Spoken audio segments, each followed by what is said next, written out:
Ja, het is een tijdje rustig geweest wat de autobranden betreft. En een nachtelijke brand waarbij een auto in brand wordt gestoken, dat hebben we eerder gezien natuurlijk. En in Maastricht is dat bijna elk weekend aan de hand. Maar ook in Remun was het deze week weer raak.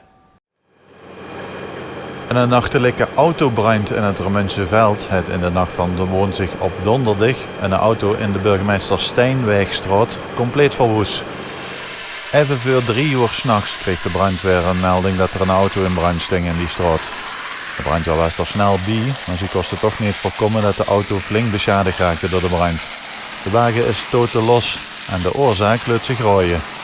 In veel gevallen is een nachtelijke autobrand aangestoken.